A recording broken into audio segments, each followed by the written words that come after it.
In 2021, the people of Tamil Nadu brought DMK to power. Instead of taking it as a responsibility, they have betrayed the mandate.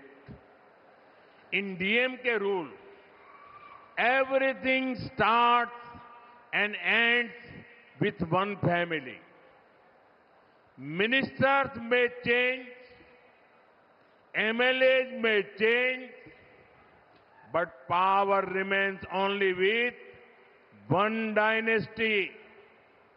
DMK is infamous for their scientific corruption model. Today, that same model is being used to make Tamil Nadu an ATM for one family.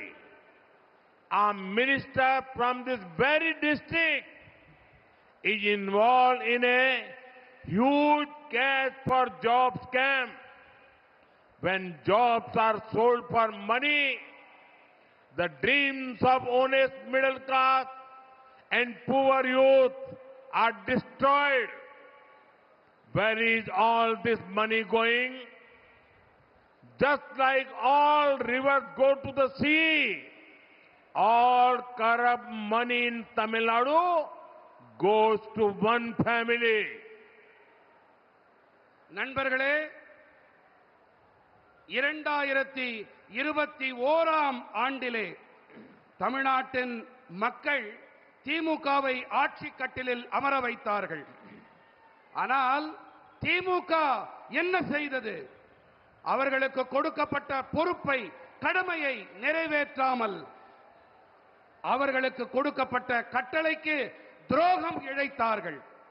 திமுக ஆட்சியிலே அனைத்தும் ஒரு குடும்பத்திலிருந்து தொடங்கி ஒரே குடும்பத்துடனேயே முடிந்து போய்விடுகிறது.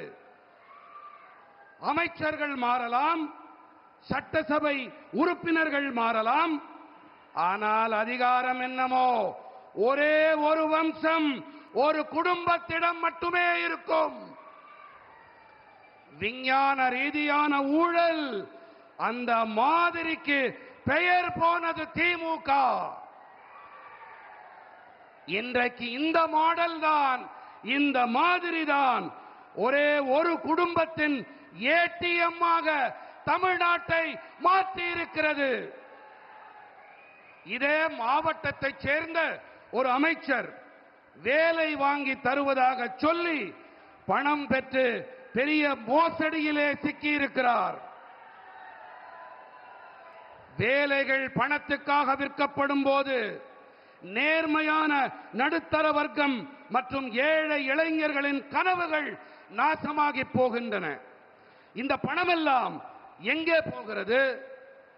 எப்படி அனைத்து ஆறுகளும் கடலில் சென்று சேர்கிறதோ அதே போல தமிழ்நாட்டின் ஊழல் பணமெல்லாம் ஒரு குடும்பத்தை சென்று சேர்கிறது, அதன் குடும்ப சொத்தாய் ஆகிறது.